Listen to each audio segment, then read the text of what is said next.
அண்ணா சமுதாய வானொலி நேயர்களுக்கு வணக்கங்கள். சிறுகதையும் சிந்தனையும் என்ற தலைப்பில் உங்களை சந்திப்பது சொல்வேந்தன் என்கிற டி.எம். செல்வக்கனி என்பவன் ஆவேன். அன்பு நேயர்களே, சிறுகதைகள் மனிதனை பக்குவப்படுத்தக்கூடிய நல்ல கருத்துக்களை கொண்டவைகளாக இருக்கின்றன. அருமை நேயர்களே, இன்றைய தினம் ஒரு சின்ன கதை சொல்கிறேன். இப்போது நாமெல்லாம் மனிதர்களாக வாழ்ந்து கொண்டிருக்கிறோம். மனிதன் மனிதனாக வாழ்வதற்கே இன்றைக்கு ரொம்ப சிரமப்பட்டு வாழ்ந்துக்கிட்டு இருக்கிறான். மனுஷன் மிருகமாக வாழ்வது ஒரு அநாகரிகமான செயல்.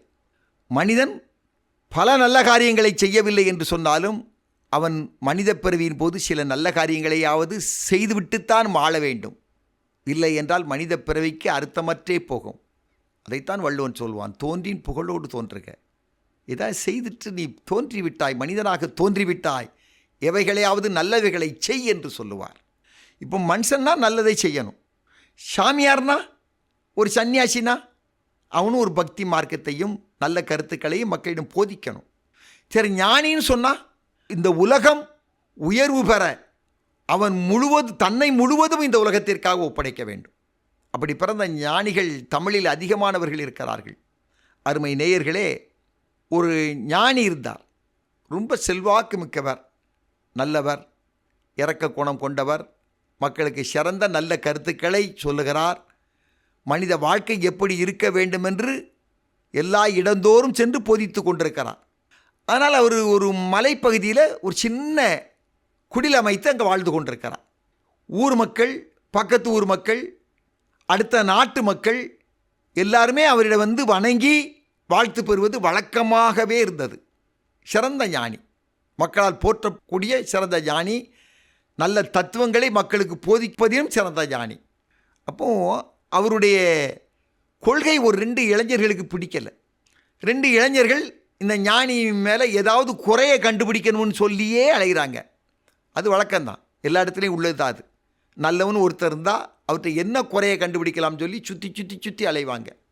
இந்த 2 இளைஞர்கள் முடிவு பண்ணி, இன்றைக்கி எப்படியா ஞானியை போய் பார்க்கணும், அந்த ஞானிகிட்ட ஏதாவது பேச்சு கொடுக்கணும், அவர் பேச்சிலையும் சொல்லிலையும் செயலிலையும் ஏதாவது தவறுகள் இருந்தால் கண்டுபிடித்து உலக மக்களுக்கு அதை பறைசாற்றணும்.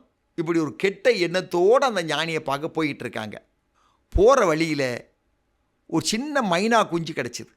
அது அப்போந்தான் ரெக்க அப்படி முளைச்சி அப்படி பறக்கக்கூடிய பருவம்.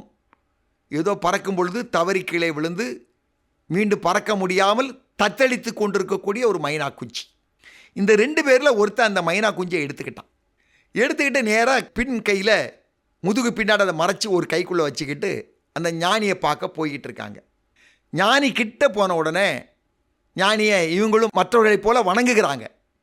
கும்பிட்டுட்டு ஞானிக்கிட்ட, சாமிகள், நான் கையில் ஒரு பொருள் வச்சுருக்கிறேன், அது உயிர் உள்ளது, ஒரு மைனா குஞ்சு. இப்பொழுது அது உயிரோடு இருக்கிறதா செத்து விட்டதா, நீங்கள் உங்கள் ஞானத்தை வைத்து கண்டுபிடித்து எனக்கு சொல்லுங்கள் அப்படின்னு சொல்கிறோம். இப்போ ஞானி எப்படி பார்க்குறாரு, தம்பி அது உன் கையில் தான் இருக்கிறதுன்னு சொல்கிறார். ஞானி உயிரோடு இருக்குதுன்னு சொன்னால் என்ன பண்ணுவாமே, ஒரே அமுக்கி கொன்றுவான். இறந்து போச்சுன்னு சொன்னால் என்ன செய்வான், அப்படி எடுத்து காட்டுவான். இப்போ ஞானி தன்னுடைய ஞானத்தால் கண்டுபிடித்து, தம்பி அந்த மைனா உயிரோடு இருக்கிறதா இல்லையா என்பது உன் கையில் தான் இருக்கிறதுன்னு சொல்லுவார். அப்போது ஞானியினுடைய ஞானத்தை புரிந்து கொண்டவன் அவனும் ஒரு தொண்டனாகி பக்தனாகி ஞானியை வணங்கக்கூடிய அளவிற்கு அவனும் மரியாதைக்குரியவனாக மாறிவிடுகிறான். அருமை நேயர்களே, இன்னொரு சின்ன சம்பவம் சொல்கிறேன். நம்ம பெருங்களத்தூர், அங்கே ஒரு பெரிய ராசுதாரர் இருந்தார். பெருங்களத்தூரில் பாதி இடம் அவருக்கு தான் சொந்தம்னு வச்சுக்காங்களேன். ஏகப்பட்ட செல்வாக்கு. ஆனால் ஒரே ஒரு பொண்ணு தான் அவருக்கு. மனுஷன் ஏகப்பட்ட நகைகளெல்லாம் பொண்ணுக்காக சேர்த்தாரு, சொத்துக்களை சேர்த்தாரு, வீடு பங்களா கெட்டார். மிராசுதாரர் பிள்ளை கல்யாணம் முடிக்கிறதுக்கு முன்னாடியே இறந்து போயிட்டார். பிள்ளையும் ஒரு காலேஜில் படித்து ஒரு பட்டங்கள்லாம் பெற்று வீட்டில் இருக்கிறா. ரொம்ப அழகி, பேரழகி, பெருமை அறிவும் படைத்தவா. இப்போ அவங்க அம்மா அந்த பொண்ணுகிட்ட சொல்கிறாங்க, அம்மா உனக்கு வயசு 21 ஆயிடுச்சேம்மா, உங்கள் அப்பா இருந்தால் இதுக்குள்ளே உனக்கு கல்யாணம் முடிச்சு வச்சுருப்பார். நானும் பேரம்பேத்தி எடுத்து மடியில் போட்டு கொஞ்சம் விளையாண்டிட்டு சந்தோஷமாக இருந்திருப்பேன். பாவம் மனுஷன் எல்லா கடமையும் செஞ்சவர் உனக்கு கல்யாணம் முடிக்காமல் சிவலோகம் போயிட்டார். எனக்கு கொஞ்சம் வருத்தமாக தாம்மா இருக்குது. நான் ஏதாவது நம்ம சொந்த பந்தங்களில் நிறையா மாப்பிள்ளைகள் இருக்குது, ஏதாவது பார்த்து உனக்கு கெட்டி வைக்கட்டுமான்னு கேட்குறாங்க. இந்த பொண்ணு இல்லைம்மா, பின்னாடி பார்க்கலான்னு சொல்லுது. சொந்தங்கள்லாம் ஒரே பொண்ணாச்சின்னு ஏகப்பட்ட சொந்தங்கள், விட்டு போன சொந்தங்கள்லாம் வர்றாங்க, பெருமையாக பேசுகிறாங்க, மிராசாருக்கும் தனக்கு இருந்த உறவுகளை பற்றி பேசுகிறாங்க. இப்படி சொந்த பந்தங்கள், அந்த ஊர் மைனர்களெல்லாம் இந்த பொண்ணை கல்யாணம் முடிக்கணும்னு ஆசைப்படுறாங்க. ஏன்னா சொத்து சும்மா கிடைக்குமேங்கிற ஆசையில். ஆனால் இந்த பொண்ணு எதற்குமே மயங்கவில்லை. ஒரு நாள் திடீர்னு இந்த பொண்ணு ஒரு விளம்பரம் கொடுத்தது பேப்பரில். அது ஒரு ஞாயிற்றுக்கிழமை. மணமகன் தேவை அப்படின்னு ஒரு காலத்தில்.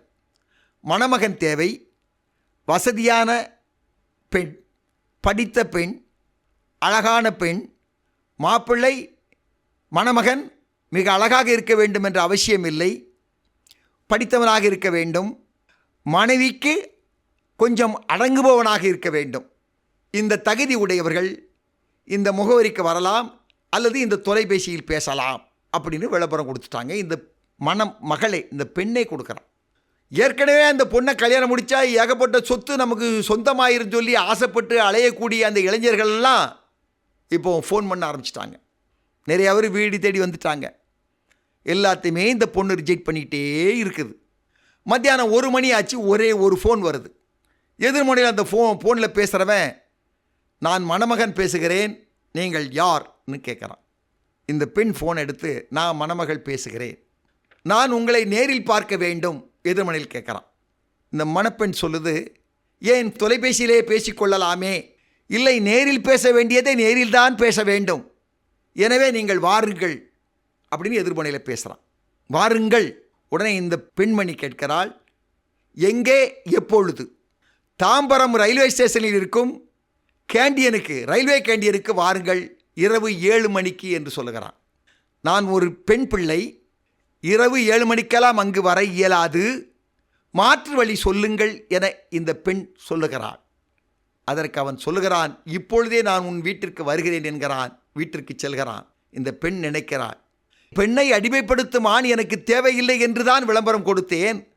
ஆனால் அந்த ஆண்மகன் என்ன சொல்லுகிறான், ஒரு சுய கௌரவத்தை மனதில் வைத்து கொண்டு உன்னை நேரில்தான் பார்க்க வேண்டும், நேரில்தான் பேச வேண்டும் என்று சொல்லுகிறானே, இப்படிப்பட்ட ஆண்மகன் தான் தனக்கு வேண்டும் என்று அவனை தேர்வு செய்து கொள்கிறான்.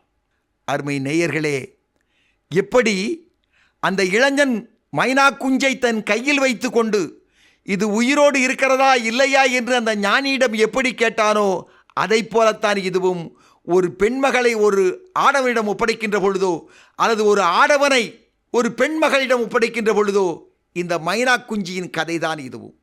அந்த மைனா குஞ்சை உயிரோடு வைப்பது எப்படி கையில் இருக்கிறதோ, அதை போல இந்த ஆண்மகனை வாழ வைப்பதும் அந்த பெண் கையில் தான் இருக்கிறது.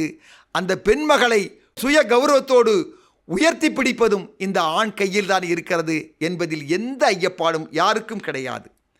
இதே உதாரணம்தான் உங்களுக்கு மாணவருக்கும் ஆசிரியருக்கும் பொருந்தும். ஒரு மாணவனை உயர்த்தி பிடிப்பதும் அந்த மைனா கதை தான். அதை போல இந்த நாட்டை ஒப்படைத்திருக்கிறோம் அல்லவா ஆட்சியாளர்களுக்கும், அவர்களுக்கும் இந்த மைனா கதை பொருத்தமாக இருக்கும். இந்த நாட்டை மேலே உயர வைப்பதும் அவர்கள் கையில் தான் இருக்கிறது. எனவே இந்த நல்ல கருத்தை மனதில் கொண்டு குடும்ப வாழ்க்கையானாலும் சரி, பள்ளி வாழ்க்கையானாலும் சரி, இல்லை சமூக வாழ்க்கையானாலும் சரி, எதை யாரிடம் ஒப்படைத்திருக்கிறோமோ அவர்கள் அதை உயர்வுபடுத்தும் வழியில் செயல்பட வேண்டும் என கேட்டு விடைபெறுகிறேன். நல்லதோர் சிறுகதையோடு மீண்டும் சந்திப்போம் நேயர்களே. நன்றி, வணக்கம்.